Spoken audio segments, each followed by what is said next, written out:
estrategia del día es traída para vos por bloomberlinia.com. Muy buenos días, estrategas. Soy Francisco Aldaya, editor de bloomberlinia.com, y hoy les voy a contar las 3 noticias más importantes para que arranquen su día. Además, un expreso financiero hoy con el economista de Outlier, Gabriel Camaño. Como siempre, no se olviden de darle clic al botón para seguir a este podcast, de compartir este capítulo, de activar las notificaciones y si les gusta lo que hacemos acá de lunes a viernes, ¿por qué no darnos un 5 estrellas? 1.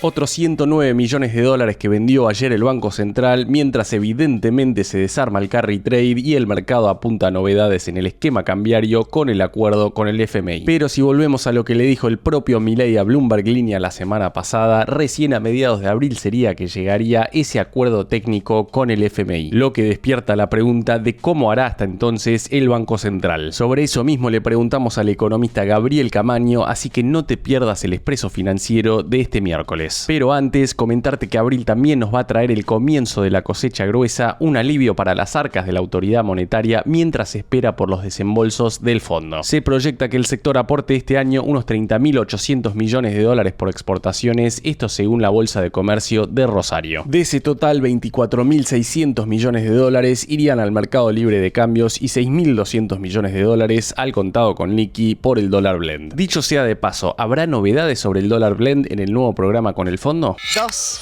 La empresa Tether Investments, del holding detrás del stablecoin más usado del mundo, es decir el USDT, habría comenzado a comprar acciones de Bioceres. Así lo confirmó a Bloomberg Línea una fuente con conocimiento directo del tema. Tether, que lanzó una oferta formal por el control de otra agropecuaria argentina, Adecoagro, estaría aprovechando que Bioceres vale hoy un 70% menos que en su pico del 2022, cuando su market cap superó los 900 millones de dólares. Ninguna de las dos empresas quiso comentar sobre este tema, mientras que Tether directamente no respondió a las consultas de Bloomberg Línea. Lo que flota de Bioceres en su totalidad vale hoy menos de 300 millones de dólares y la empresa que desarrolla semillas resistentes a la sequía aparece hoy como parte de la apuesta de Tether para diversificar sus operaciones. Si llega a comprar el 5% de Bioceres, tendrá que reportarlo a la SEC. 3.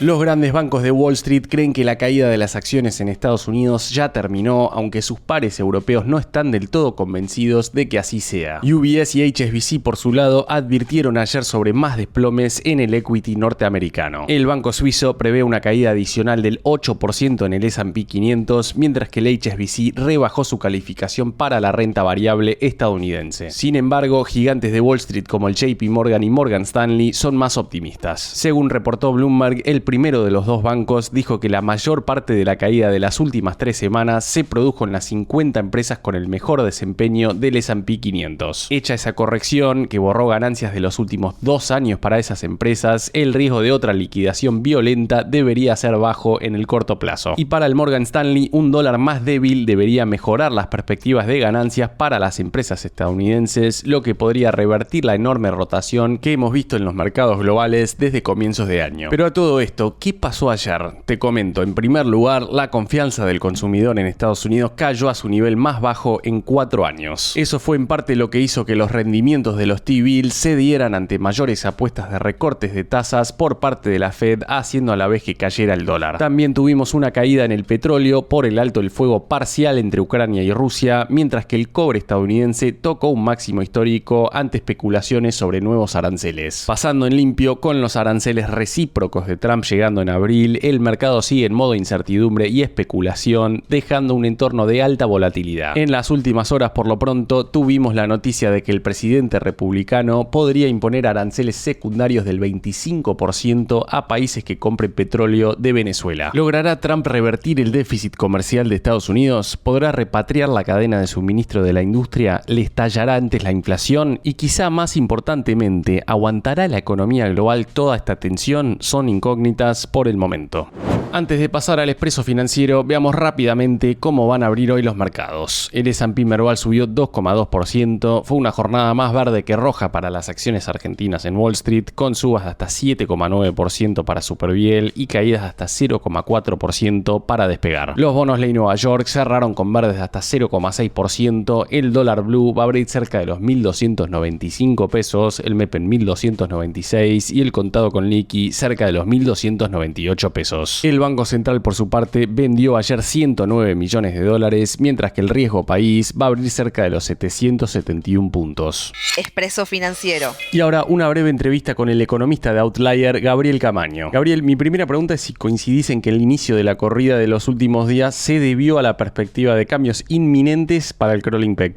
No coincido en que haya sido una corrida. En realidad para mí fue un tema de short covering, digamos, posiciones que estaban short, que estaban abiertas sin cobertura. Muchos las cerraron, otros compraron para cubrirlas, digamos, y eso generó una congestión en el mercado de futuros que hizo subir mucho las implícitas. Pasada la congestión, el efecto de congestión que generó un overshooting de las implícitas bajaron, pero siguen más altas de lo que estaban antes, digamos. Y bueno, ahí estamos, ahora están ajustando, digamos, y eso se produjo porque hay una expectativa de cambios o dudas o incertidumbre respecto de la continuidad del régimen cambiario actual en el corto plazo y en el mediano largo plazo. Y la segunda, Gabriel, Caputo no desestimó esas versiones de cambios en el esquema cambiario. ¿Un error no forzado? ¿Qué puede hacer ahora para frenar la demanda en el MULC? Me parece que el problema que tuvo Caputo es que él empezó a anclar expectativas desde enero con un acuerdo con el fondo, y fue pasando el tiempo y no tenía nada nuevo para decir, digamos, y tuvo que seguir diciendo lo mismo de distinta manera. Llega un momento que te empezás a contradecir y el cambio de régimen se va a producir, está claro, digamos. Este régimen no es sostenible sin cepo, entonces él llegó a un punto que empezó a reconocer eso, pero sin poder dar precisiones del acuerdo, y eso fue, creo que, lo que generó el ruido. Entonces creo que el error no forzado fue haber usado desde tan temprano el acuerdo con el fondo para anclar, sabiendo que no ibas a tener durante tantos meses precisiones para dar. A ver, en el MULC no es que tenés que frenar la demanda, ahí tenés un problema de cómo quedaron las tasas implícitas de los futuros y cómo quedaron las tasas en pesos. Entonces lo que debería pasar es que las tasas implícitas de los futuros sigan bajando y las tasas en pesos sigan subiendo hasta que se encuentren nuevamente. Y ahí el mercado libre de cambio se va a empezar a acomodar de nuevo. Hasta que eso no pase, difícil. Vas a seguir vendiendo. Así que lo que deberían hacer es lo que están haciendo. Intervenir en futuro o ofrecer DLK y convalidar la suba de tasas en pesos que vivimos en el mercado secundario. Y te paso la última, Gabriel. El Tesoro enfrenta vencimientos por 9,2 billones de pesos esta semana. ¿Inevitable que veamos una suba contundente en las tasas que se van a ofrecer? Y sí, por lo que te decía antes, la suba de tasas de pesos ya se fue produciendo en el mercado secundario. Lo que deberíamos ver es que el Tesoro convalida, como mínimo convalida esas tasas en el mercado secundario, sí, convalida la suba que vimos de tasas en pesos en estas semanas. Gabriel, muchísimas gracias por tu tiempo y seguimos en contacto. La frase del día. Antes de irnos, escuchemos lo que dijo ayer un vocero del FMI. El equipo técnico del fondo está manteniendo consultas con el directorio ejecutivo. Las conversaciones sobre un nuevo programa respaldado por el fondo se encuentran avanzadas y en el marco de nuestros procesos internos habituales. A seguir armados de paciencia. Esto fue un nuevo capítulo de la Estrategia del Día Argentina. Yo soy Francisco Aldaya, editor de Bloomberg Línea, y me podés seguir en X en @franaldaya. No se olviden de darle clic al botón para seguir a este podcast y a la campanita para que se enteren al instante cada vez que sale un capítulo de lunes a viernes. Espero que tengas una gran jornada productiva. Esto fue La Estrategia del Día Argentina, escrito y narrado por Francisco Aldaya. Producido por Arturo Luna y Daniela Hernández. Que tengas un día muy productivo.